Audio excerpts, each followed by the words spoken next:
우리 남쪽 바다에요. 아주 반가운 손님이 찾아왔다고 합니다. 김유진 아나운서. 네, 국립공원공단이 홍도 인근 바다에서 아주 반가운 멸종위기 동물을 포착을 한 건데요. 영상으로 만나보시죠. 행정구역상 전남 통영 지역에 속하는 섬 홍도. 이곳은 괭이갈매기 집단 서식지로도 유명한 곳인데요.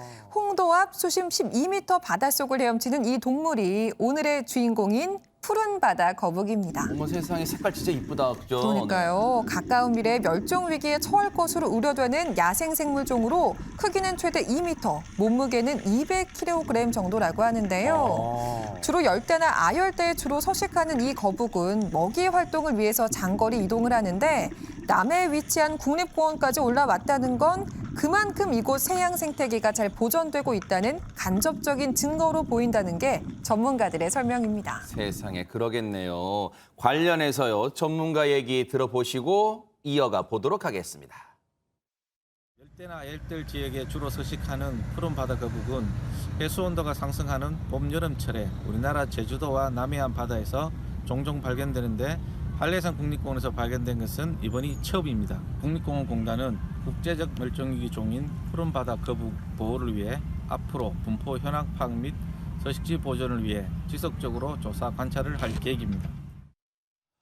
그래요. 사실은 이 시간에 우리 바다 생물들이 맨날 오염된 바다에 신음하고 또 다치고 이런 소식만 전하다가 또 이렇게 반가운 손님 찾아왔다고 하니까 정말 기분도 좋아지는 것 같습니다. 이제 살다요. 세상에 대통령 예비 후보들의 옷을 비교하는 그런 사진까지 나왔다고 합니다. 이거 무슨 얘기인가요? 하재근 평론가님. 예, 이정현 캠프의 이경 대변인이 인터넷에 이재명 경기지사하고 윤석열 전 검찰총장이 어린 시절 입었던 옷의 사진을 놓고 네. 비교하면서 생각은 각자의 그릇만큼이라고 글을 쓴 거예요. 네. 그래서 논란이 되고 있는데 사실은 그 원론적인 얘기인데 누가 왼쪽으로 좀 누가 이재명 후보고 누가 윤석열 후보일까요? 좌측이 이재명 지사고 오른쪽이 윤석열 전 검찰총장인데 이재명 지사는 굉장히 큰 옷을 입고 있죠. 그리고 윤석열 전 검찰총장은 몸에 딱 맞는 옷을 입고 있으면서 뭔가 고급스러워 보이는 나빔 넥타이도 메고 그렇게 입고 있는데 네. 저러한 사진을 올리면서 네. 생각은 각자의 그릇만큼이라고 했기 때문에 네. 저거는 그냥 원론적으로 누구나 생각은 다 각자의 그릇만큼 하게 돼 있거든요. 네. 뭘 보든지 간에. 아하. 그래서 뭐 각자 알아서 생각하시라 네. 그런 의미로 쓴 것으로 보이고 아하. 저 사진을 본 이경 대변인의 그릇은 아무래도 이재명 지사가 흑수저 출신이라는 것을 강조한 것이 아니냐 뭐 그러한 추정도 나오고 있습니다. 네. 흑수저 출신이다 보니까 그러니까 어렵게 어릴 때부터 살아오다 보니까 서민들의 고통을 더 잘 알지 않겠네. 뭐 그런 행간의 의미를 깔고 이거 나름대로 해석해 보세요. 그랬는지는 모르겠습니다. 오윤성 교수님. 글쎄요. 지금 저 대통령 그 유력 그 예비 후보들의 그 캠프이기 때문에 아마 저 결정을 본인 스스로가 한 건 아니고 그 아하. 주위에 있는 사람들하고 아마 좀 회의를 하고 난 뒤에 아마 저런 걸 했을 텐데요. 네. 저는 개인적으로 이런 거 안 했으면 좋겠습니다. 아하. 왜 그러냐면 네. 당시 우리나라 사람들 거의 다 잘 못 살았거든요. 네. 그리고 이제 지금 사람이 살다 보면 잘 살다가 못 살 수도 있고 또 못 살다가 또 잘 살 수도 있는 것이 인생인데 그 뭐 지금 어떻게 보면은 이 모든 사람들이 다 이제 대통령 예비 후보라고 하면은 모든 국민들 다 아울러야 되잖아요. 그러니까 이제 저렇게 되면 뭐 잘 사는 사람, 못 사는 사람, 또 어렸을 때 잘 살았다고 또 나이가 들어서 잘 산다는 보장도 없는 것이고 일종의 어떤 그 편가르기 같은 그런 생각이 드는데요. 네. 결과적으로는 저런 것들이 이제 논란이 돼 가지고 많은 관심을 끌 수는 있겠죠. 이번에 지금 뉴스파이터에서도 나왔으니까. 네. 그런데 제가 볼 때는 별로 그쪽 캠프에 도움이 될 것 같지는 않습니다. 네. 어쨌든 판단은 시청자 여러분들의 몫으로 저희가 남겨드리겠습니다. 자, 그런가 하면 이 분야의 레전드로 알려진 이분이 세상에 조금은 의외의 소식으로 다가왔습니다. 김유진 아나운서. 네, 지난 2016년에 세상을 떠난 전설적인 권투 선수 무하마드 알리를 모든 분들이 아마 지금도 기억하실 것 같습니다. 그런데 이 알리가 운동에만 소질이 있었던 게 아니라고 하는데요. 영상을 통해서 만나보시죠. 최근 미국 뉴욕의 한 경매장에서 알리의 예술 작품 28점이 경매에 붙여졌습니다. 알리의 작품들은 우리 돈 약 12억 원에 낙찰이 됐다고 하는데요. 그중에서도 가장 비싸게 팔린 작품은 바로 팬들이 애워싼 링 속에 자신의 모습을 그린 이 작품입니다. 이 그림 하나가 무려 5억 원이 넘는 가격에 팔렸다고 하는데요. 그림 속에는 알리의 대표적인 어록까지 담겨 있었기 때문으로 분석되고 있습니다. 아니 하재근 평론가 진짜 우리가 알던 그 권투 선수 알리 맞아? 알리가 저렇게 예술적인 이 실력도 뛰어난 거예요? 예, 무함마드 알리인데 어허. 뭐 뛰어난지 아닌지는 뭐 각자 그릇대로 판단을 하면 아, 되겠지만 예, 예. 어허. 어쨌든 알리가 어렸을 때 학교에서 점수가 제일 잘 나왔던 과목이 체육하고 미술이었다고 하고 그래요? 아버지가 화가였고 어허. 저 그림이 그러니까 알리가 떠벌이라는 별명이 있었을 정도로 말을 많이 하고 어록도 많은데 제일 유명한 명언이 나비처럼 날아서 벌처럼 쏜다였거든요. 맞아요. 저 그림 제목이 벌처럼 쏜다인데 1974년에 조지 포먼을 상대로 권투를 할 때 네. 그때 했던 말이고 그리고 알리가 사회의식도 상당히 있어서 원래 본명이 캐시어스 클레이인데 이게 흑인 차별을 담은 이름이라고 해서 기존의 차별을 거부한다고 자신의 이름을 거부하고 스스로 자기 이름을 알리라고 새로 지었거든요. 네. 그러한 의식들도 그림에 담겨 있어서 이게 아무래도 좀 미술적으로 높은 평가도 받고 있는 것 같습니다. 사실 이 권투하면은요, 이 마이크 타이슨 전에는 정말 알리가 이 제일 유명했을 거 해도 과언이 아니었단 말이에요. 그런데 박성배 변호사님, 알리의 저런 예술적 재능이 왜 그러면 그동안 알려지지 않은 거예요? 알리는 아시는 것처럼 세계 헤비급 복싱 챔피언으로 말 그대로 문화의 아이콘입니다. 이 39세 은퇴할 당시에 56승 5패의 기록을 세웠고 이후에 파킨슨 병을 앓다가 지난 2016년 74세의 나이로 사망하고 말았습니다. 네. 이처럼 알리는 역사상 가장 위대한 운동선수로 칭송받고 있지만 그의 미술적 재능 잘 알려져 있지 않습니다. 이 사실 알리는 직업 예술가였던 아버지의 재능을 그대로 물려받아서 어렸을 때부터 그림을 그려왔고 레슨까지 받으면서 꾸준하게 그림을 그려 나갔다고 합니다. 그러네요. 역시 사람은 죽어서도 이름을 남긴다. 역시 이번 경우를 보면 딱 들어맞는 말 아닌가 이런 생각도 해봅니다. 자, 흔히 우리 그런 말 하잖아요. 비만은 건강의 적신호다. 근데 이게 안 들어맞는 경우도 있다고 합니다. 허주연 변호사님. 네, 그 예전에 운동기구 광고 카피 중에 날씬한 몸매를 원하십니까? 맞아요. 이런 카피 있었잖아요. 모두가 날씬한 몸매를 원하는데 바로 여기에서는요. 많이 먹고 어서 뚱뚱해지라면서 상까지 주면서 독려하는 곳이 있습니다. 어머. 미국 알래스카주 카트마이 국립공원의 한 곰에 대한 이야기인데요. 네. 자세한 내용은 영상으로 만나보시죠. 네, 여기 곰 한 마리가 있습니다. 그런데 우리가 알고 있는 곰이랑 좀 달라요. 아이고. 어딘지 좀 말라 보이고 살이 아이고. 거의 찌지 않은 모습인데요. 금방 쓰러질 것 같아요. 그렇죠. 그런데 이제부터 이 곰의 변신이 시작됩니다. 그러기 위해서는 한 가지 기술이 필요하다는데 저기 뛰어오르는 연어들 보이시죠? 네. 이 사이에서 가만히 한 곳 보면서 집중하더니 연어 한 마리를 금세 저렇게 와우. 낚아챕니다. 이야. 이렇게 열심히 연어를 잡아먹으면서 석 달 정도 시간이 흐르면 자, 이 곰이 이렇게 변했어요. 어머. 오동통하게 살이 오른 모습으로 변했는데 여기서 끝이 아니에요. 네. 이렇게 살이 잘 오른 뚱뚱한 곰이 된 보상으로 올해의 뚱뽀곰상 1등 자리를 당당하게 거머쥐었다고 합니다. 아니 보세요. 석 달 만에 몸이 저렇게 변화한 것도 놀랍지만 아니 이런 상이 있어요. 하재근 평론가님? 예, 올해로 7회째를 맞았다고 하는데 나름 치열한 과정을 겪는다고 합니다. 네. 저게 한순간에 사진 찍어서 그것만 판별하는 게 아니라 7월부터 한 석 달에 걸쳐서 어떠한 변화 과정을 거쳤는지 네. 중간에 뭘 먹었는지 먹방 사진 이런 것도 야. 다 놓고 네. 사람들이 그걸 보고 판단을 하는 건데 아. 이게 토너먼트 같은 과정을 거쳐서 네. 요번에 우승을 한 오티스 480이 네. 저 투표를 하는데 5만 1000여 표를 얻어서 와. 수많은 사람들이 투표를 하는 거예요. 네. 차점 곰이 4만 4천여 표를 얻었는데 그렇게 해서 한 수천 표 차이로 우승을 네. 했고 이게 뭐 패자부활전도 없고 등등등 여러 가지 규칙이 있다고 하는데 이야. 거의 줄잡아 10만여 명의 사람들이 네. 굉장히 관심을 갖는 그런 행사인 것 같습니다. 야, 그런데 박성배 변호사님, 저 곰의 이름이 독특해요. 오티스 480. 멋집니다. 그렇습니다. 올해로 7회째를 맞는 뚱보곰 선발 대회인데 이 카트마이 국립공원에는 사람보다도 더 많은 2,200여 마리의 곰이 살고 있습니다. 그 중에서도 오티스는 4회 연속 우승을 차지하고 있습니다. 오티스는 자신만의 방법으로 연어를 잡는데 연어가 가까이 올 때까지 낮잠을 자거나 무관심한 척한다고 합니다. 이 국립공원 관계자에 따르면 오티스는 물이 잔잔해지고 연어가 바짝 가까이 올 때까지 기다렸다가 사냥을 하는 방식으로 사냥을 하고 있다고 합니다. 야, 똑똑하네요. 우리 흔히 뭐 잘 못한다고 할 때 곰 이러는데 정말로 IQ도 뛰어난 것 같습니다. 자, 연어를 폭식한 곰돌이 못지않게요. 시선을 강탈하는 동물이 있다고 합니다. 김유진 아나운서. 그렇습니다. 아마 이 영상 보고 나면 이거 개가 아니라 사람 아닌가라는 생각하실지도 모르겠는데요. 영상으로 만나보시죠. 터키에서 대중교통을 타고 이곳저곳을 돌아다니는 동물 스타, 바로 유기견 보기입니다. 물 위를 가르는 여객선에 올라타서 여기저기 앉을 만한 자리를 탐색하고 다니는 이 녀석.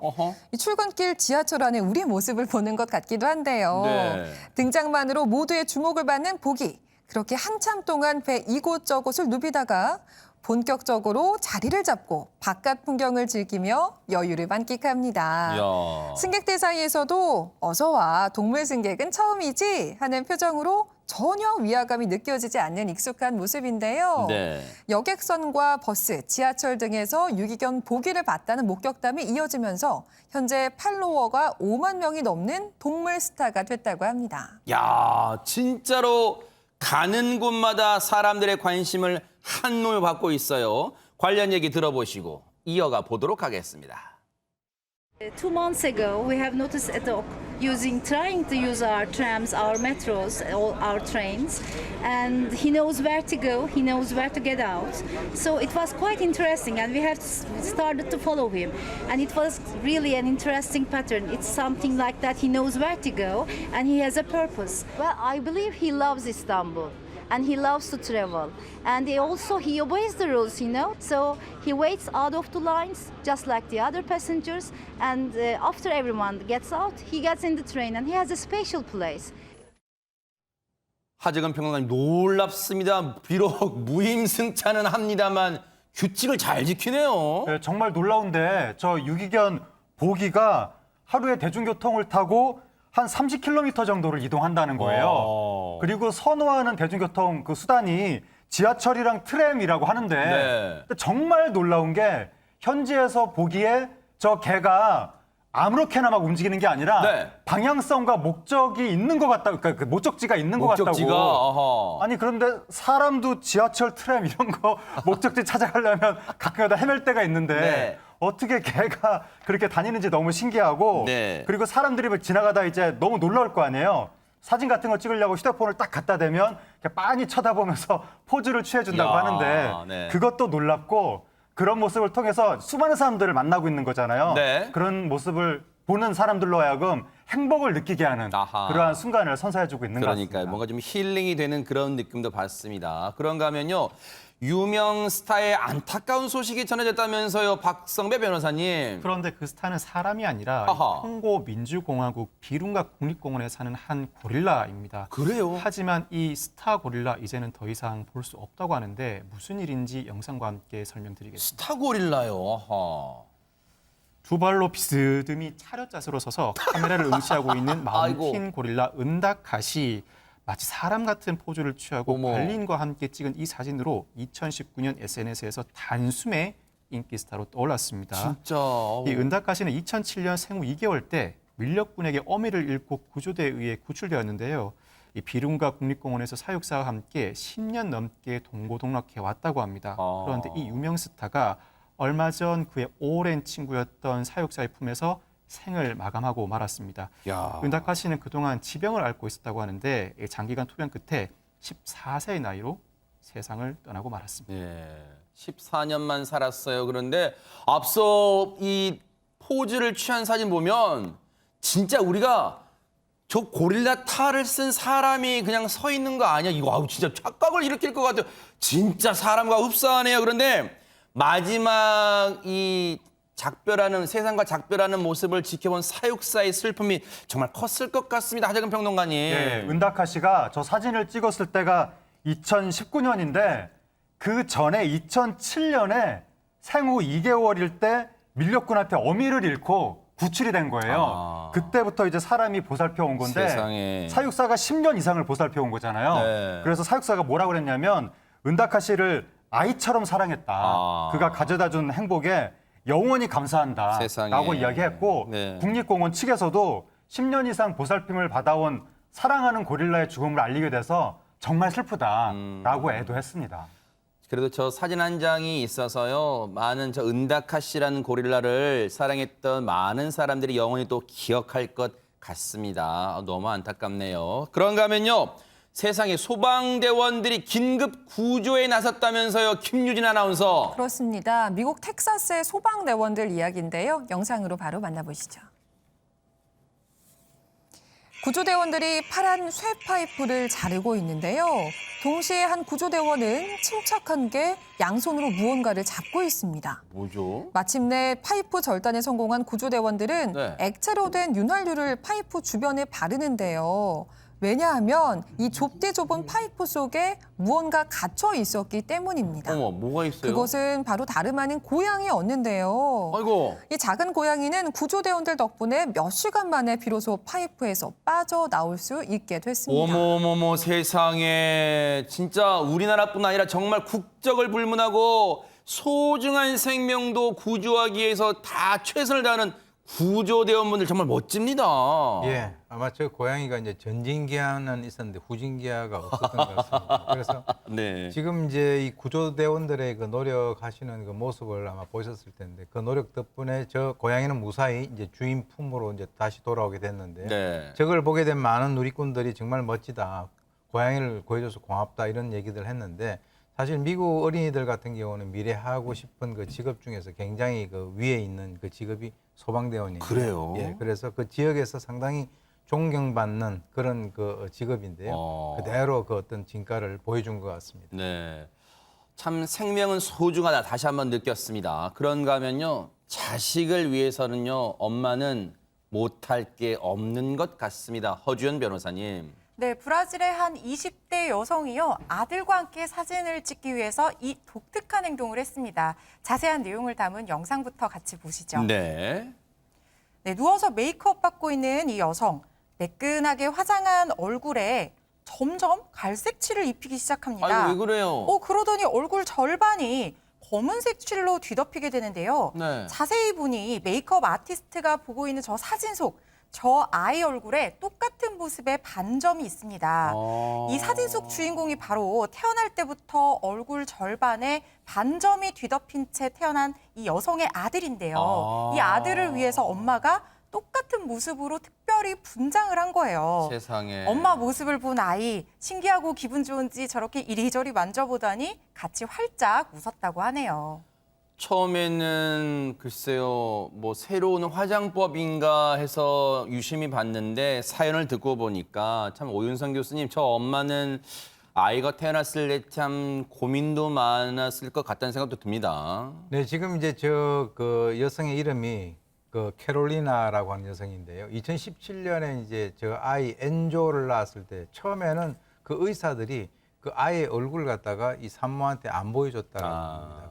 그러니까 이제 태어나자마자 얼굴에 저런 반점이 있으니까 네. 안 보여준 건데 그걸 보았을 때 이제 그 통상 부모들은 보세요, 미소 아이의 보세요. 아이고. 저런 어떤 그 결점 같은 것이 있다면 혹시 내가 뭘 잘못해서 그렇게 한 것은 아닌가라고 해서 스스로 이제 자책하는 그런 그랬겠죠. 경향이 있거든요. 네. 그래서 아이가 좀 자란 뒤에 이 어머니 같은 경우는 현실을 어떻게 피하는 것이 아니라 보다 적극적으로 극복을 하기 그랬네요. 위해서 그 친한 그 메이크업 그 작가에게 가서 네. 나도 한번 그렇게 화장을 해달라라고 함으로써 아이에게 세상을 살아갈 수 있는 그런 용기 또 극복할 수 있는 어떤 그 지혜를 어머니가 몸소 실천을 한 것 같습니다. 네. 아이와 똑같은 문양의 반점을 그리기로 엄마가 특별히 마음을 먹은 이유가 있을까요? 하재근 평론가님. 이 엄마가 그 이유를 설명했는데 아이가 컸을 때 얼굴에 있는 반점 같은 거는 그저 단순한 신체 특징 중에 하나로 받아들일 수 있게 하고 싶었다. 누구보다 당당히 자신의 있는 그대로를 사랑할 수 있도록 그렇게 키우려고 노력했다. 세상에. 그런 취지로 이제 반점을 그렸다고 하는 겁니다. 네. 엄마, 즉 모성은요 정말 위대하다 그런 생각을 다시금 해봅니다. 그런가 하면요 세상에 얼마 전에 진짜로 장례식장에서 있었던 놀라운 사연입니다. 김유진 아나운서. 그렇습니다. 어젯밤 한 온라인 커뮤니티에 살다 보니 장례식장에서 이런 일이라는 제목의 글이 하나 올라왔는데요.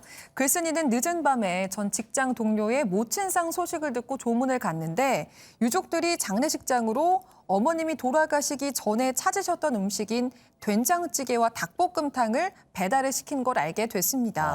그리고 얼마 지나지 않아서 음식이 도착을 했는데 그 음식을 받아든 가족들이 영수증을 번갈아 보며 놀라는 일이 벌어졌다고 합니다. 아니 시킨 것보다 음식이 많이 온 거예요. 왜 영수증 보고 놀란 거예요, 김유진 아나운서? 네, 그 이유는 이 사진 속에 담겨 있는데요. 함께 보시죠. 알고 보니 음식과 함께 바로 이렇게 조의금 3만 원이 든 봉투가 들어있었기 때문인데요. 어머니가 생전 좋아하시던 음식이라는 주문글과 배달 주소가 장례식장인 것을 확인한 음식점 사장. 모르는 손님임에도 불구하고 이렇게 조의를 표한 겁니다. 또 다른 가게도 마찬가지였는데 이 가게는 조의금 대신 음식값을 받지 않겠다는 메모를 남겼다고 합니다. 어머, 박성배 변호사님, 사연 듣고 진짜 가슴 한 곳이 먹먹해집니다. 진짜 음식값을 받아야 할, 진짜 또 지금 코로나19 국면에서 자영업자분들이 얼마나 지금 어려우세요. 진짜 한 푼이라도 더 버시려고 할 텐데 음식값 안 받고 오히려 조의금을 보냈어요, 세상에. 그렇습니다. 이 된장찌개 가게 사장님은 고인의 삶과 조의를 표하며 부디 좋은 곳으로 가시길 기원합니다라면서 어머, 세상에. 조의금 3만 원을 넣어뒀습니다. 이 닭볶음탕 가게 사장님도 저도 아버지가 돌아가셔서 힘내시기가 있었습니다. 아이고, 세상에. 아버지 생각에 결제 안 받겠습니다라는 메모를 남겼는데 어머니가 생전 좋아하시던 음식을 장례식장으로 주문하는 상황을 보고 두 가게 사장님들 고인의 마지막 가는 길 대접하고 싶은 마음이었던 것 같습니다. 아무리 봐도 아무리 다시 생각해봐도 하재근 평론가님 놀라운 게요. 예를 들어 주문을 받고 보니까 세상에 과거 뭐 학창 시절에 같은 반 친구였다 이런 것도 아니잖아요. 세상에 뭐 생면부지의 사람이잖아요, 세상에. 네, 저는 처음에 이 소식을 듣고 무슨 수십 년 단골인가 그렇게 아는 분인가 그렇게 네. 생각을 했었는데 그게 아니라는 거예요. 네. 그냥 주문을 받았을 뿐인데 이 사장님이 장례식장으로 배달해 달라는 주문은 처음 받아봤다.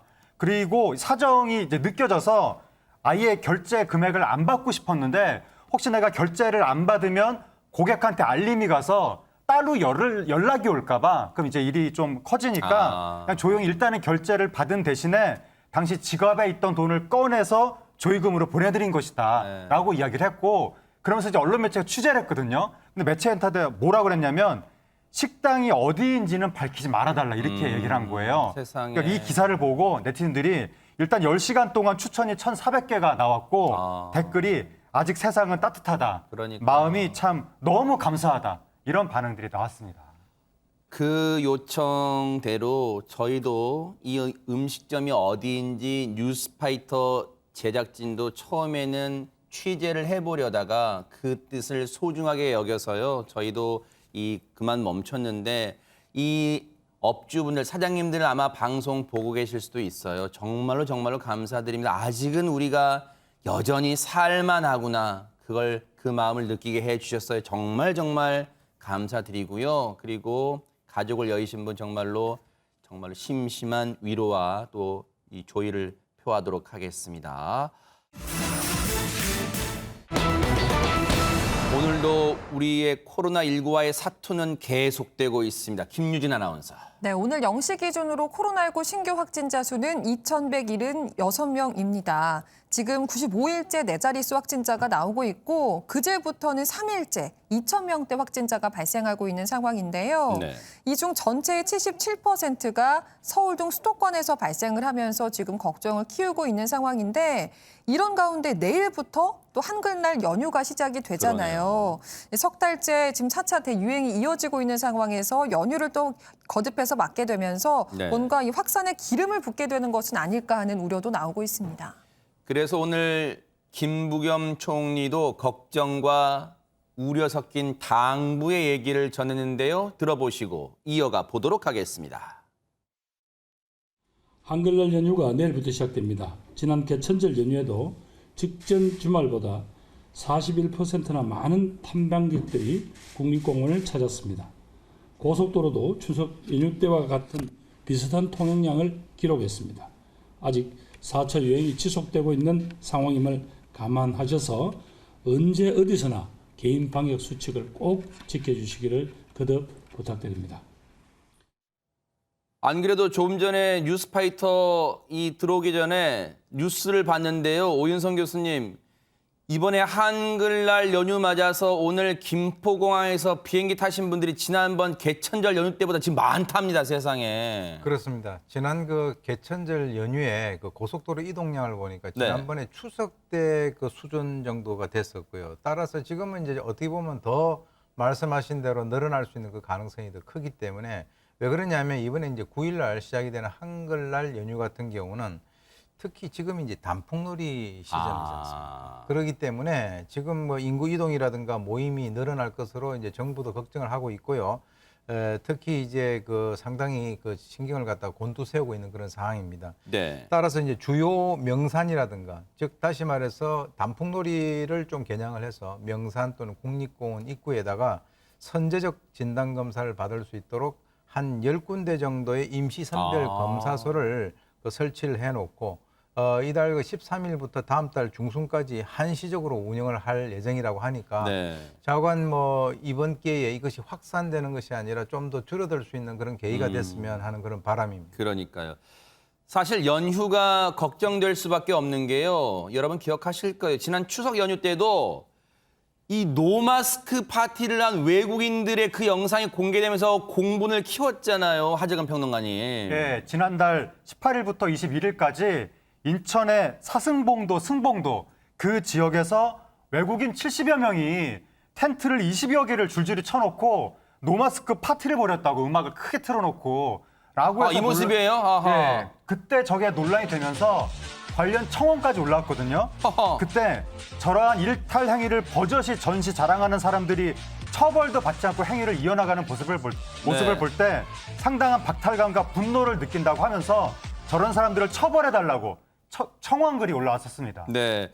그런데 처벌해달라고 청원글은 올라왔지만 처벌은커녕 우리가 우려했던 게 현실이 됐다면서요, 허주연 변호사님. 맞습니다. 지금 영상이 있고 이걸 또 자기들이 자기 SNS에 올렸기 때문에 이걸 근거로 과태료 부과할 수 있는 게 아니냐, 이런 비난 여론이 들끓고 있는데, 지금 인천 옹진군 측에서는요.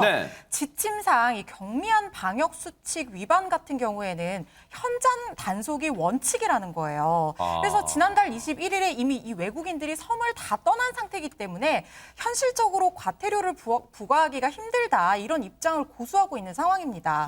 그리고 앞으로 대신에 이제 이런 단속행위 이런 것들 좀 철저히 하겠다, 이렇게 입장을 내놓고 있는데, 그런데 우려가 현실이 된 게요. 지금 노마스크 파티를 즐겼던 이 70여 명의 외국인들, 이 중에 4명이 결국 코로나19 확진 판정을 받았다고 합니다. 이런다니까 이래. 정말로 왜 버젓이 이렇게 방역 수칙을 위반합니까? 그런데 저 사람들이요, 앞서 그 무인도까지 들어가는 길에서도 문제가 발생했다면서요, 박성배 변호사님. 이 외국인들이 당일 오후 12시 50분경에 경기도 안산시 대부도에 있는 방아머리 선착장에서 여객선을 타고 승봉도로 이동합니다. 승봉도에서는 한 50대 어민의 어선을 타고 사승봉도에 이르게 되는데, 이 50대 어민, 도선사업 면허가 없는 사람이었습니다. 도선사업 면허가 없었기 때문에 평소에 어선 운행만 가능하지 사람을 승선시키는 영업 자체가 불가능했습니다. 그럼에도 불구하고 이 외국인들로부터 운임을 받고 사승봉도로 데려다 준 것인데, 이 해경은 이 50대 어민을 유선 및 도선사업법 위반 혐의로 수사 중입니다.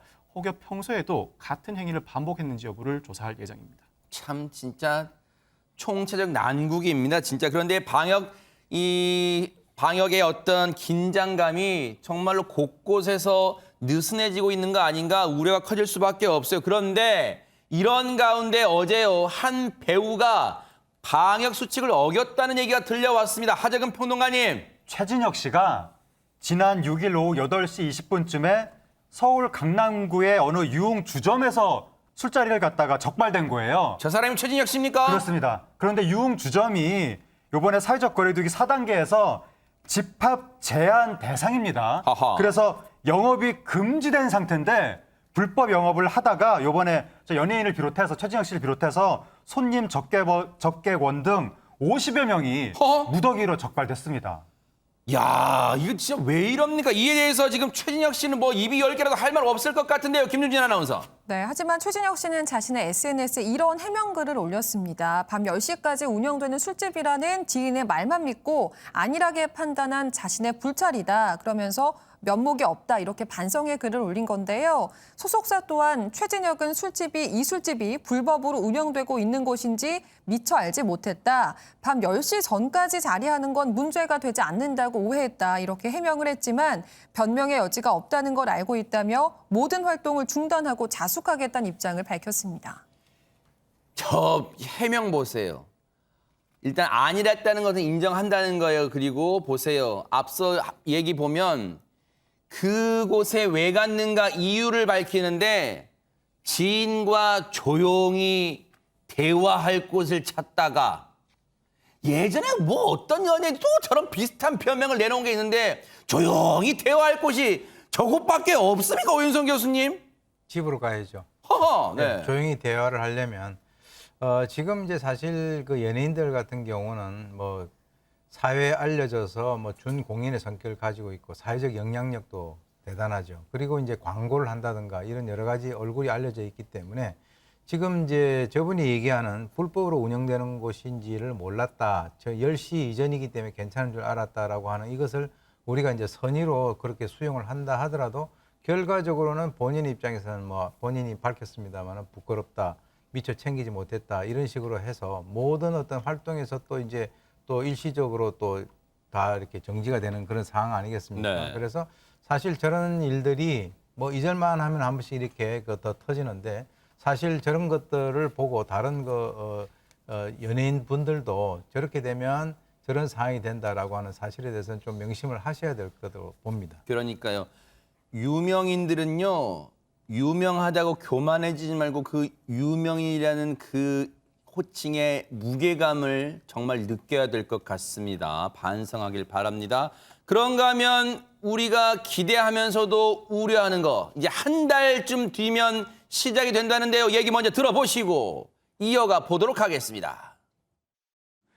전 국민 70%, 성인 80%, 고령층 90%의 접종률을 보이면 위드 코로나를 하겠다 이렇게 말씀하시죠. 맞죠? 지금 현재 추세로 보면 10월 25일 날 목표가 달성될 것 같습니까? 네, 10월 25일 그 주초에 가능할 걸로 보고 네, 있습니다. 네. 그렇게 되면 항체 생성 시간하고 보면 11월 2일쯤 되면 위드 코로나를 시행해도 될 수 있는 조건이 충족되는 거죠. 한 2주 정도의 항체 형성 기간을 고려해서요. 2주. 네, 네. 2주면 그러면 11월 9일쯤 되나요? 아마 그 정도로 추정될 것 네. 같습니다. 그럼 11월 9일쯤은 위드 코로나로 갈 수 있는 여러 가지 조건이 된다. 네, 그때부터 이제 단계적 일상 회복은 가능하겠다. 이런 이야기죠. 시작을 네. 해볼 수 있겠다는 말씀입니다. 지금 얘기 들으셨죠?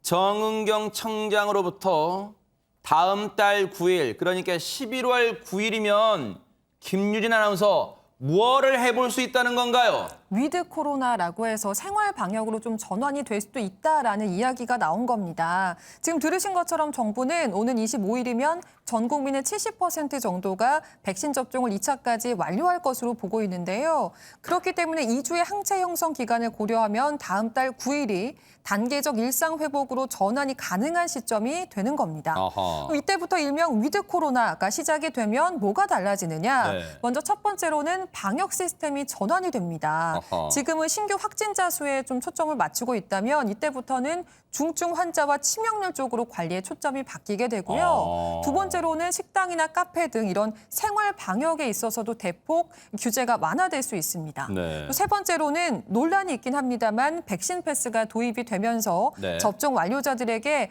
여러 가지 인센티브가 주어지는 방향으로 정책이 좀 전환이 될 것으로 보이는데요. 네. 그렇다면 가장 궁금하실 게 이걸 것 같아요. 뭘까요? 위드 코로나 시작하면 이제 마스크랑은 좀 작별할 수 있을까? 아, 맞아요. 네, 이런 생각하실 텐데 안타깝게도 실내에서는 마스크 착용 계속해서 철저하게 해주셔야 할 것 같습니다. 왜 위드 코로나가 다음 달 9일쯤부터 시행될 수 있는데 마스크는 꼭 써야 하는지 그 얘기도 들어보시고 이어가 보도록 하겠습니다. 국민 대다수가 여전히 이 델타 변이에 노출돼 있고 그 결과로 매일 2천여 명 전후로 신규 확진자가 나오는데 마스크 착용은 특히 실내에서는 계속 써야 된다.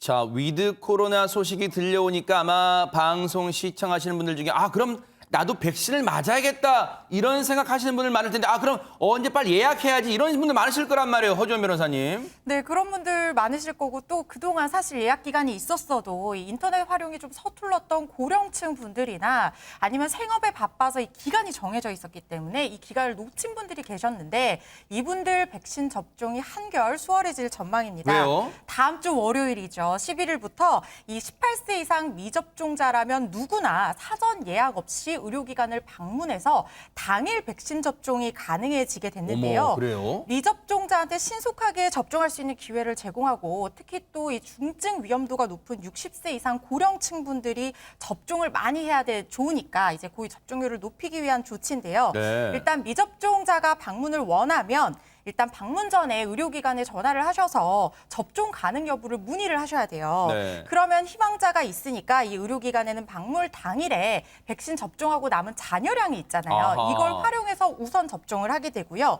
미개봉 백신도 활용을 할 수가 있게 됩니다. 선입 선출 원칙에 따라서 먼저 들어온 백신부터 사용을 해서 이 희망자에 한해서 이 방문 접종이 가능해질 전망입니다. 야, 상황이 이렇게 달라졌네요. 여러분, 불과 얼마 전까지만 해도 이 백신 맞기 위해서 예약 전쟁 불티났었잖아요. 뭐 광클릭 한다 그랬는데 이제는 다음 주 11일부터는 예약 없이 접종 병원 가면 당일날 접종할 수 있다고 하니까 접종률도 또 많이 올라갈 것 같다 기대를 해봅니다. 그런데 이런 가운데요. 국정감사장이 눈물바다가 됐다는데 왜 그런 겁니까? 박성배 변호사님. 어제 국회 보건복지위 국감장은 코로나19 백신 접종 후 이상 반응으로 중증 질환을 앓았거나 사망한 피해자들의 절규 소리가 끊이지 않았습니다. 이들은 정부를 믿고 백신 접종을 받았는데 당국의 대응이 미흡했고 심의 결과도 신뢰할 수 없다고 분노했습니다. 아울러 이 고액의 치료비를 온전히 감당해야 해 생활고를 걷고 있다고 호소하기도 했는데 세상에. 이에 대해 정은경 질병청장 안타깝고 송구하고 죄송하다면서 이상 반응에 대한 조사나 감시 대응 차원에서 좀 더 국민이나 환자의 입장에서 잘 안내하겠다고 밝혔습니다. 아울러 인과성 인정 범위 확대를 많이 지적해 주셨는데 다른 차원에서 검토가 필요하다고 판단된다고 밝혔습니다. 세상에 그분들의 절규하는 얘기 좀 들어보시고요. 이어가 보도록 하겠습니다. 백신 접종하고 불과 20여일 만에 중증 환자가 되었고 3개월 후엔 골수 이식을 진행하지 않으면 죽을 수도 있다는 말까지 들었습니다. 백신 부작용 발생 시 책임진다는 정부는 나 물러나라고 심의 결과 또한 인과성이 인정되지 않는다는 A4 종이 한 장 보내고 자세한 설명조차 듣지 못한 저로서는 심의 결과를 납득할 수 없습니다.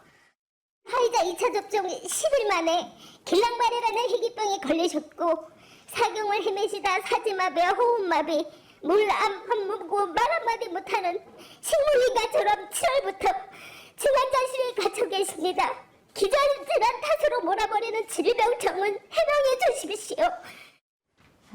먼저 가족께 위로 말씀드리고 빨리 어머님께서 건강 회복하시기를 저도 같이 기원드립니다.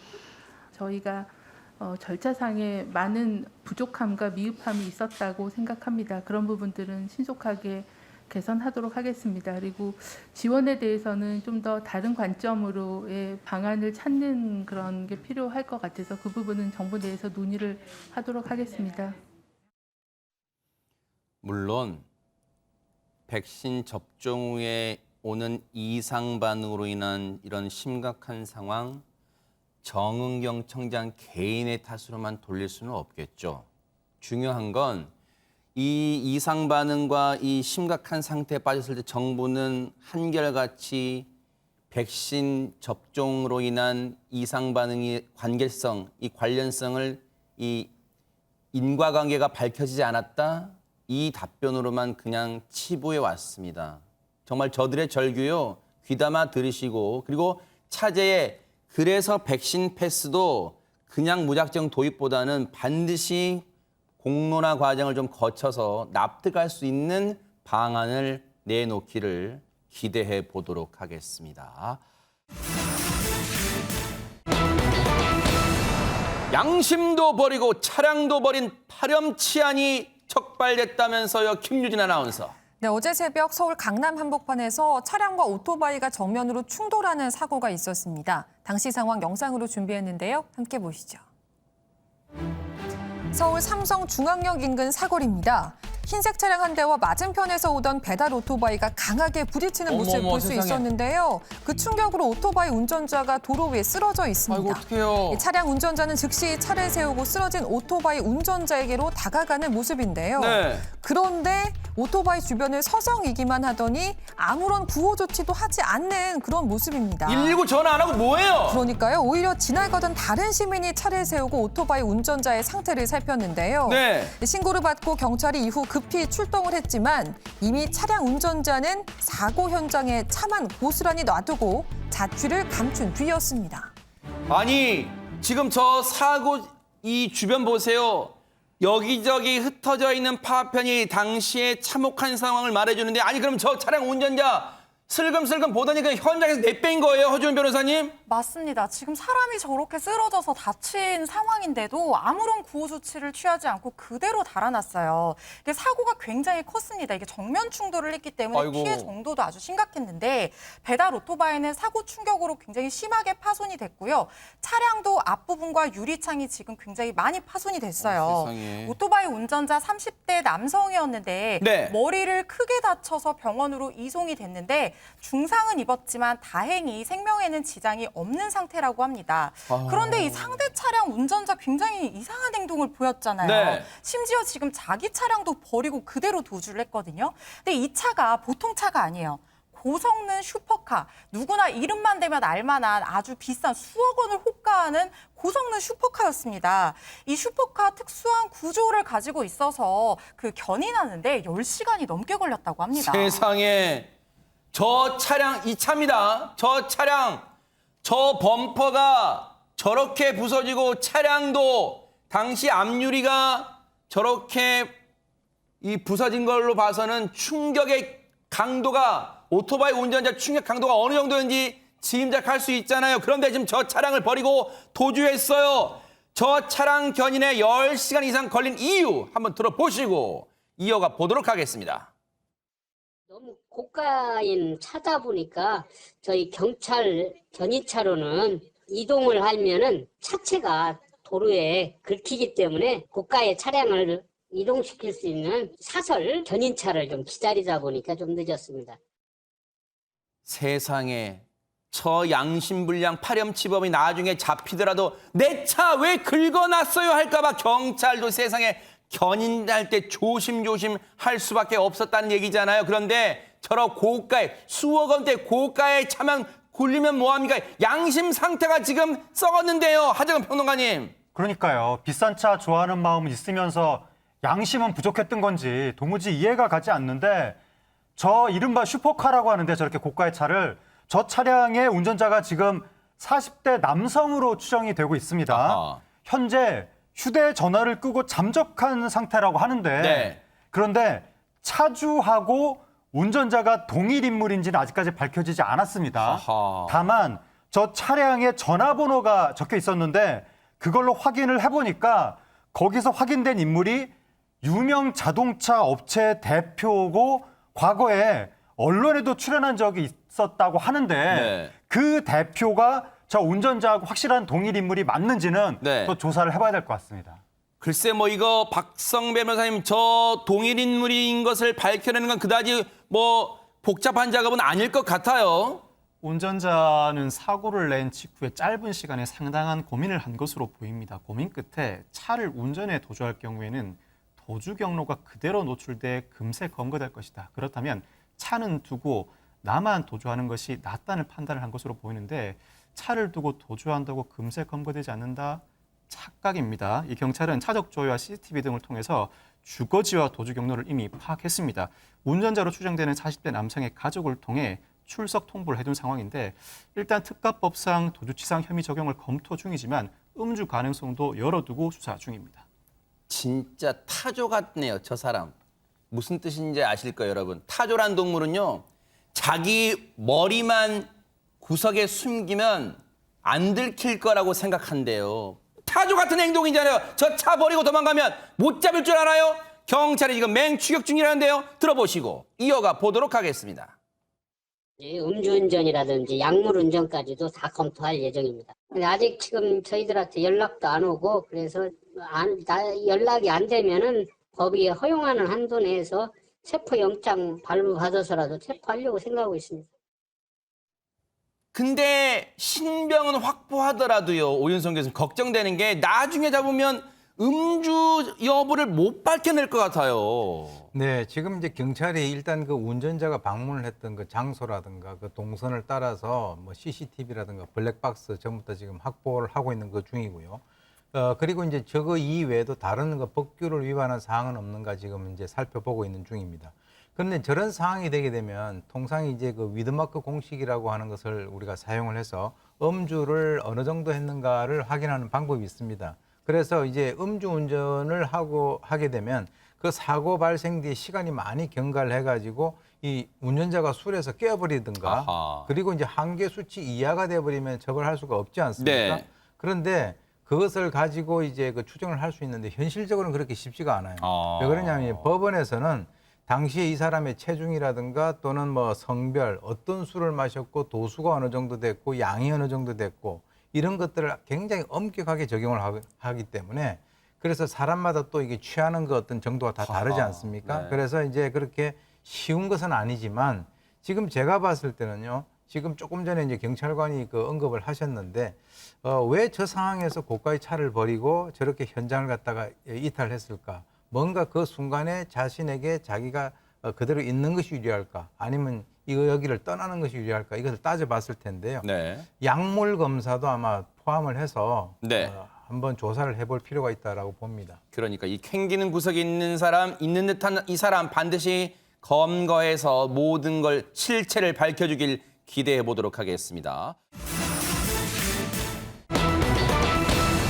아, 진짜 이런 황당하고 기막힌 거짓말이 또 있을까요? 김유진 아나운서. 네, 지금부터 기막힌 거짓말을 한 사람의 이야기를 전해드릴 텐데요. 이 사건은 지난 2018년 1월로 거슬러 올라갑니다. 어허. 이 당시 러시아 이르크추크라는 지역에 있는 한 게스트하우스, 그러니까 숙박시설에서 큰 불이 났었거든요. 네. 근데 이때 아이고, 저 불인가요? 당시에 네. 이곳에 한국인 8명이 묵고 있던 상황이었고 이 화재로 2명이 중상을 입는 정말 큰 사고였습니다. 큰 불이네요. 네, 특히 이 중상을 입은 사람 중에 한 명의 사연이 알려지면서 더 큰 안타까움을 사기도 했었는데요. 네. 바로 이 사람이 다른 한국인들의 탈출을 도운 뒤에 마지막으로 나오다가 2층에서 뛰어내려서 다치게 됐다라는 사연이 알려졌던 것입니다. 아하. 바로 이 사람이 오늘 이야기의 주인공입니다. 네. 얘기 듣고 보니까 박성배 변호사님 그때 이 사고가 어렴풋이 기억나는 것 같아요. 그때 그래서 좋은 일 하신 분이 뭐 상도 받고 뭐 그런 거 아니었어요? 그렇습니다. A 씨가 같은 해 5월에 수원시에 진술서 등 관련 서류를 제출하면서 의상자 5급으로 선정됩니다. 이에 따라 총 1억 2천여만 원의 보상금을 지급받기도 했습니다.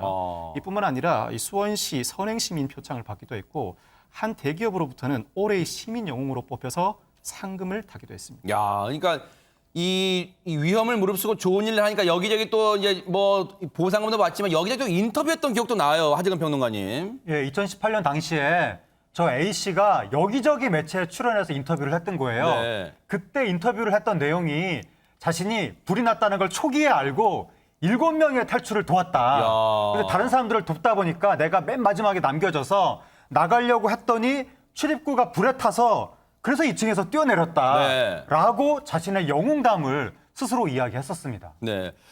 여기까지 들으면 사실 우리가 쉽게 할 수 없는 일이잖아요. 그래서 참 대단하다, 이런 엄지척할 만한데 세상에 충격적인 반전의 내용이 들려왔습니다. 김유진 아나운서. 그렇습니다. 익명의 제보가 도착을 하게 되면서 경찰 수사가 시작이 됐는데 조사 결과 이날 게스트하우스에서 불이 난 것 외에는 모두 거짓말로 밝혀진 겁니다. 어허. 이 남성은 당시에 동료들을 자신이 깨워서 탈출했다라고 이야기를 했는데 알고 보니까 반대로 다른 동료가 술에 취해서 자고 있던 이 남성을 깨우고 탈출을 시킨 것으로 밝혀졌고요. 이 남성은 술에 취해서 제때 대피를 하지 못하게 되면서 결국 북독 쪽으로 나가는 것이 불가능해져서 창문에서 뛰어내리는 방법으로 탈출을 할 수밖에 없었던 것이었습니다. 뿐만이 아니라 이 남성 자신의 대피 말고는 일행의 생존을 확인하거나 어떤 구조 활동도 하지 않은 것으로 조사가 됐습니다. 지금 적어보세요. 화재 초기에 인지 거짓, 탈출 도왔다 거짓,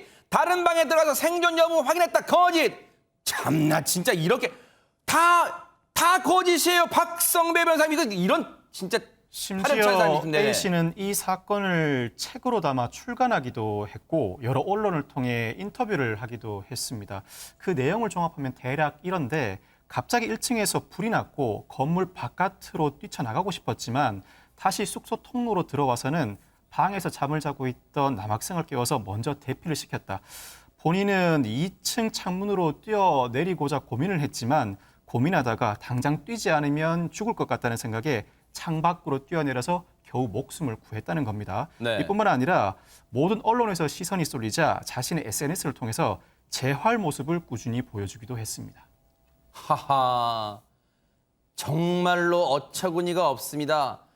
그래서 우리가 옛말 그런 거 있잖아요. 오윤성 교수님, 작은 거짓말이 시작되면 그 거짓말을 덮으려고 진짜 큰 거짓말까지 동원되잖아요. 그래서 어릴 때 이제 부모들이 거짓말 하다가 이제 잡히면 혼나잖아요. 맞아요. 예. 그래서 이제 인간이라고 하는 것은요, 이 거짓말을 지속적으로 계속해 오다 보면 그 거짓말을 사실로 믿고 그것을 확신하고 자기 내재화하는 그런 경향이 있습니다. 네. 이 사람 같은 경우는 처음에는 두근두근 했겠죠. 그런데 점차적으로 이게 뭐가 들어가네? 하하. 의상자 5급 됐죠.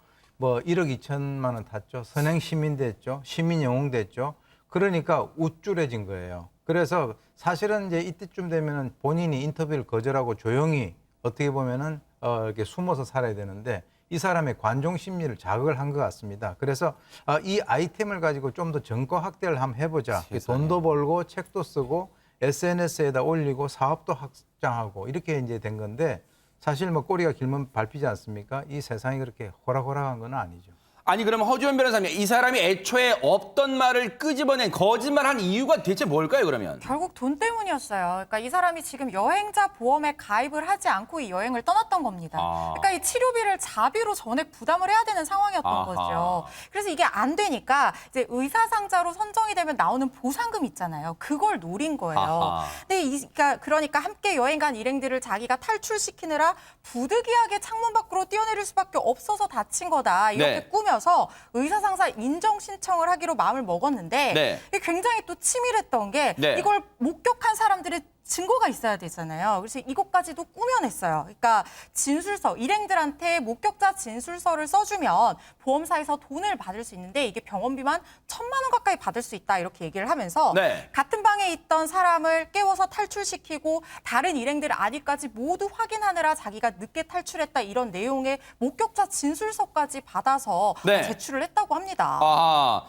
아니 그러면 이 사람이 1억 넘는 돈을 보상금도 받았잖아요. 그리고 여러 가지 이 지자체한테서 또 상도 받고요. 그거 다시 물어내야 되는 거 아니에요, 허주원 변호사님? 그러니까 이게 2018년도에 이런 일이 있었어요. 이제 각자 독립유공자 행세를 하던 사람들, 이런 사람들 이제 적발해가지고 이제 보상금을 전액 환수 조치했던 이런 일이 있었는데 이것도 그렇게 진행이 돼야 되지 않나 이런 생각이 들어요. 지금 이 사람 징역 2년을 선고받고 법정 구속이 돼 있는 상태입니다. 재판부에서는 이 피고인이 치료비를 지급받고자 허위 증거 자료, 아까 목격자 진술서 같은 것들 다 만들어서 의사상자 인정 신청을 해서 1억 2천만 원을 이득을 취했는데 여기에서 그치지 않고 자기를 스스로 막 영웅화해서 이걸 이용해서 책도 쓰고 인터뷰도 하고 이런 영리행위까지 했잖아요. 그래서 죄질이 무척 나쁘다라고 얘기를 하면서 그런데도 이 사람이 범행을 계속해서 부인하면서 반성도 안 했다고 합니다. 그런 양형 이유로 지금 징역 2년 실형을 선고받고 구속된 상태입니다.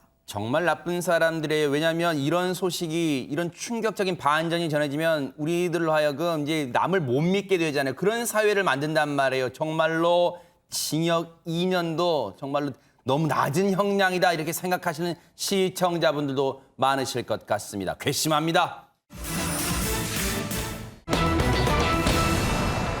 음주 운전은요, 그 흉기나 마찬가지입니다. 다른 사람의 생명을 앗아가는 정말 분노가 치미는 사고 소식입니다. 김유진 아나운서. 네, 어제 새벽 대전의 한 왕복 6차로 도로에서 음주운전으로 인한 안타까운 사고가 발생했는데요. 당시 상황 영상으로 보여드리겠습니다. 차량 통행이 뜸한 한적한 새벽 시간, 차량 한 대가 빨간불 신호에도 속도를 줄이지 않고 그대로 내달립니다. 그러네요. 그리고는 초록불에 횡단보도를 건너던 여성과 남성을 그대로 덮치고 말았는데요. 아이고. 사고 충격이 얼마나 컸던 건지 이 여성 10m나 튕겨져 나간 것으로 알려졌습니다. 세상에. 그런데 가해 차량은 사고 수습도 하지 않고 그대로 도주를 했는데요. 오히려 사고를 목격한 주변 시민들이 하나둘씩 다가가서 도움을 주기 위해서 모여들었다고 합니다. 세상에 어떡합니까? 세상에 허주연 변호사님 행인을 그대로 치었어요, 진짜. 그러니까요. 그리고 이 사람들이 지금 무신호 위반을 해서 건너는 것도 아니고 초록불에 정상적으로 건너고 있는데 이 아까 영상에서 보신 것처럼 이 하늘색 SUV 차량이 빨간불에서 정차를 하지 않고 무시하고 그대로 달려서 이 행인 2명을 친 그런 상황인 거죠. 네. 이 행인들 이제 2명이 남자는 30대 남성인데 부상을 입고 치료 중이고요. 안타깝게도 이 여성은 사망을 했어요. 어떡해요. 이 여성이 이제 23살 아직 꽃다운 나이인데 열심히 아르바이트를 마치고 퇴근하던 퇴근길이었고 어머, 세상에. 주변 대학에 이제 재학하면서 열심히 공부하던 그런 평범한 여대생이었다고 합니다. 결국 아무 죄 없는 무고한 사람만 목숨을 잃었어요. 근데 저 가해자가요, 저 사고 이후에 벌인 행동이 더 분노를 일으켰다면서요, 박성배 변호사님. 운전자 큰 사고를 내고도 사고를 수습하지 않고 그대로 도주합니다. 4km 정도를 도주하다가 도로 화단을 들이받고 멈추게 되는데 하하. 출동한 경찰에 체포된 운전자 혈중 알코올 농도가 0.204%, 면허 취소 수준의 만취 상태였습니다. 이 경찰에 따르면 당시 운전자 술에 많이 취해 횡설수설하는 상태였다고 합니다.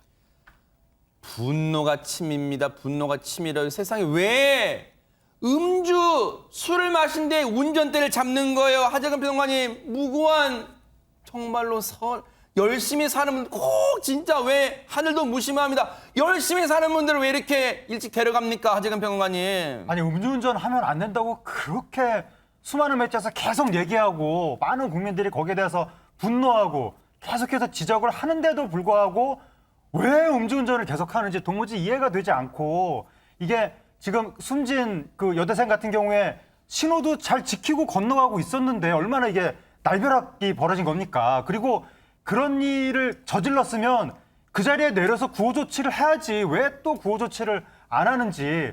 숨진 여대생의 유족에 따르면 그 여대생이 외삼촌이 하는 얘기인데 병원에 이송되는 도중에 심정지가 왔다는 거예요. 아이고. 그 얘기는 조금만 더 구호 조치를 먼저 했으면, 네. 빨리 병원에 옮겼으면 심정지가 오기 전에 병원에 도착했을 거란 얘기니까 결국 살 수도 있었던 사람이 이 운전자의 그 말하자면 뺑소니로 인해서 이렇게 비극을 당하게 된 그런 사건인 것 같습니다.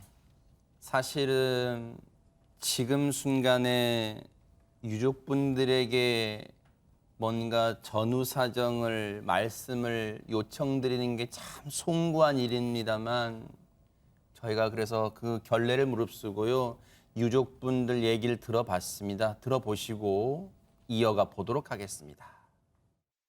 CCTV 보셨겠지만 부딪히는 순간 분명히 브레이크 등이 들어왔어요. 인지했다는 거고 거의 브레이크를 밟은 거였죠. 그 순간 섰다가 또다시 엑셀을 밟고 쭉 간 거예요. 사고 후 바로 보호 조치를 하고 바로 응급실로 패스는 달랐었겠죠. 119도 빨리 부르고 했으면 병원에 오기 전에 심정지가 왔대요. 그러니까 빨리빨리 심폐소생술을 하고 했으면 안 죽었을 수도 있어요. 그 가해자는 반성이라는 걸 하고는 있긴 있습니까, 오윤성 교수님? 반성 안 하고 있는 것 같습니다. 왜 그러냐면 이제 본인이 이 사고가 나고 난 이후에 조사를 받는데 자기는 기억이 안 난다. 자기는 만취해서 전혀 기억이 없다. 이렇게 얘기를 했거든요. 실제로 이제 이것은 자기의 어떤 그 현실을 인정을 하지 않으려고 하는 의식적으로 어떤 그 내부에 있는 심리를 억제를 하는 것인데, 그럼 경찰 조사에서 이렇게 얘기를 했겠죠. 아까 조금 전에 유가족이 얘기했듯이 그 피해자하고 부딪히는 순간에 브레이크 등이 이렇게 딱 켜졌단 말이죠. 그건 인지를 한 거 아니야, 그 상황을. 그렇게 얘기를 하니까 결국 나중에 경찰에게 사실은 내가 기억이 난다 이렇게 혐의를 갖다 인정을 했고요. 네. 지금 이제 경찰은 특가법상에 있어서 위험운전치사 즉 다시 말해서 윤창호법 위반 혐의로 구속영장을 신청한 그런 상황입니다. 그런데 이 숨진 여성의 이 알려지지 않았던 얘기가 전해지면서 더 주변을 안타깝게 하고 있다면서요, 김유진 아나운서. 맞습니다. 이 숨진 여대생은 인근 대학교 4학년에 재학 중인 학생이었다고 하는데요. 원래 경남 김해가 고향인데 학업 때문에 가족들과 떨어져서 대전에서 혼자 자취를 하고 있었다고 합니다. 그렇게 공부를 하면서도 원룸 월세며 학비 마련을 위해서 아르바이트를 꾸준히 해왔다고 하는데요. 이날도 치킨집 알바를 마치고 동료와 택시비를 아끼려고 걸어가다가 이런 사고를 당했다라는 내용이 알려지면서 안타까움을 더하고 있습니다. 왜 이렇게 열심히 사는 분들한테는 이런 황망한 사고가 일어납니까? 유족들은요, 가해자에 대한 엄벌을 촉구하고 있습니다. 다시는 이런 일로 무고한 분들의 목숨을 잃는 일이 없기를 정말로 기대해 보고요. 반드시 엄정한 법의 집행 지켜보도록 하겠습니다. 송구하지만 분위기 바꿔보도록 하겠습니다. 뭐 가수는 자신의 노래 따라 인생을 산다 뭐 그런 말도 있습니다만 그런 식이라면 이분은 인생이 찬 빛나야 될 텐데 참 숱한 고생도 많았다고 합니다. 영상 만나보시고 이어가 보도록 하겠습니다. 제가 무대로 올라가면 솔직히 다른 가수분들이 올라가서 노래 부를 때하고는 반응이 달랐어요. 그러니까 제가 올라가서 노래를 부르면 제 노래가 잘 안 들릴 정도로 관중들이 다 떼창이라고 그러죠. 다 같이 그 노래를 부르셨어요. 차디찬 그라스에 빨간 립스틱 음악에 묻혀 묻어버린 밤 깊은 카페에 야, 편승엽 씨네요. 이제 찬찬찬의 주인공 진짜 오랜만에 봅니다. 하정원 평론가님. 네, 편승엽 씨가 90년대 최고의 가수였는데 그러니까 저분이 노래를 워낙에 잘하니까 업소에서 노래 아르바이트 한번 해보라고 그러한 권유를 받았는데 그럴 바엔 내가 차라리 진짜로 가수가 되겠다라고 해서 정식으로 앨범을 낸 거예요. 네. 그런데 91년에 데뷔곡 서울 민들레를 냈는데 그건 잘 안 됐고 근데 두 번째 노래 찬찬찬이 대박이 나면서 노래 한 곡이 한 달 1위 하기도 힘든데 3년에 걸쳐서 최고의 인기를 얻은 거예요. 그야말로 90년대에는 찬찬찬 빛나는 그런 가수로 활동했었는데 한동안 좀 우리 시선에서 멀리 떨어져 있었습니다. 네, 저 신문 제목 보세요. 정말 재밌습니다. 찬찬찬 모르면 당시에 노래방 출입금지라는 말이 있을 정도로 인기가 대단했는데 근데 전성기가 오래 못 갔어요. 김유진 아나운서. 네, 편승엽 씨가 전성기 시절에 고 가수 기른정 씨와 재혼을 했거든요. 그런데 두 사람이 1년도 안 돼서 파경을 맞게 됐습니다. 이후에 편승엽 씨는 세 번째 결혼을 하게 됐는데 그러자 이 기른정 씨가 이전의 결혼 생활이 사기 결혼이었다. 정신적, 물질적으로 학대를 받았다. 이렇게 주장을 하고 나선 건데요. 결국 두 사람 폭로전을 이어갔고 세간의 비난을 받게 됐습니다. 사실 편승엽 씨와 고 기른정 씨가 뭐 사기 결혼 여부를 놓고 법적 분쟁까지 갔던 거 다 기억하실 거예요. 그때 당시에 지금 고인은 없습니다만 그때 당시에 심경 한번 들어보시고 이어가 보도록 하겠습니다. 가수 활동이 싫었죠. 그런 일들을 처음 겪었을 때야 뭐 이루 말할 수 없이 많이 힘들었죠. 저는 그때 당시에 변명을 안 했죠. 제 입을 통해서는 저게 진실인지 거짓인지 그야말로 누가 알겠습니까? 아무도 모르는 일이죠. 제 입을 통해서 밝힐 얘기가 아니었기 때문에 법에 호소를 했던 거죠. 그게 바로 잡히면서 밝혀진 얘기는 그렇지 않았다라는 게 나간 거는 뭐 뉴스에 한 번, 연예가 프로 한 번 딱 나가고 말더라고요. 그런 삶을 내가 택한 거에 대한 건 당연한 대가라고 저는 생각을 하거든요. 참 많이 힘들지만 저 역시도 지금 이 시간까지도 힘들지만 제가 그냥 그거는 감수하고 살아야 될 부분이 아닌가.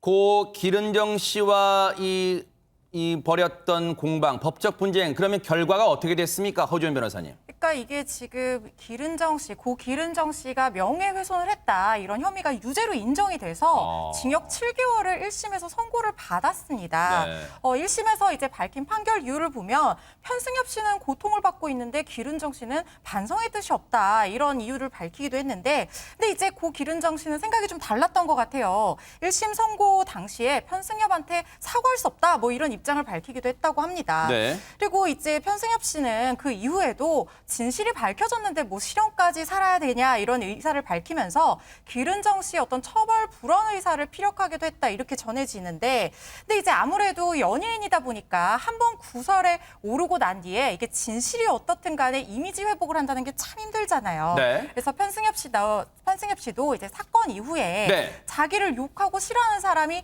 이전에 비해서 굉장히 많아진 걸 느꼈다고 합니다. 네. 그렇지만 이제 힘들지만 본인이 또 연예인이고 유명인이다 보니까 감수하고 살아야 된다 네. 이렇게 생각을 했다고 합니다. 모든 게 자신의 잘못이라고 말하는 편승엽 씨. 제일 떠오르는 건 가족이었다고 합니다. 얘기 들어보시고 이어가 보도록 하겠습니다. 평생 죄인 같은 마음이죠. 아이들은 그래도 뭐 제가 함께 할 수 있는 시간이 조금은 더 있지 않을까 생각이 드는데 부모님은 이제 잘 모르니까 좀 주실래요?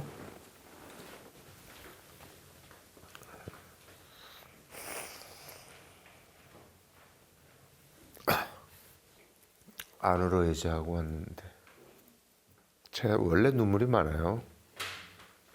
그래서 요즘에 최대한 참는 연습 많이 해서 잘 참는데 눈물이 원래 많아요. 오랜 공백이 좀 지나면서 제 얘기를 할 기회는 많지를 않았었던 것 같아요. 제 어떤 과오로 인해서 많은 분들한테 이제 실망드린 부분도 많이 있을 텐데 제가 바로 잡을 수 있는 그런 기회를 좀 주셨으면 좋겠고요. 기회를 달라는 말 편승엽 씨. 그래서일까요? 신곡 준비에 지금 아주 맹연습 중이라고 하는데요. 관련 얘기도 들어보시고 이어가 보도록 하겠습니다. 뭐 창피하지만 어쨌든 뭐 형님 오늘 잠깐 불러본 거 제목도 괜찮다. 괜찮은 예제. 괜찮은 예제. 네, 한번 좀 들어봐 주세요. 가수로서의 공백이 길었기 때문에 긴장하고 신중하지 않을 수가 없는 그런 입장에 놓여 있죠. 가는 세월 어찌 잡을 수가 있을까. 내 인생 후회는 없는가. 내님 하나 있고 내 자식도 있고 이만 하면 괜찮은 인생. 편승엽 씨의 신곡 살짝 맛보기만 보여드렸는데 하재근 평론가님 다시 일어설 수 있을까요? 어떻습니까? 편승엽 씨가 억울한 일을 당했다고 법정에서 판결이 나왔는데도 그 사실이 알려지지 않으면서 이제 편승엽 씨가 계속 시련을 겪은 것에 대해서 좀 안타까워하는 분들이 굉장히 많거든요. 네. 그러다 보니까 이번에 신곡을 내게 된다면 네. 많은 분들이 환영을 하게 될 것 같습니다. 그러니까요. 다시 또 팬들 앞에 서는 모습 지켜보도록 하겠습니다.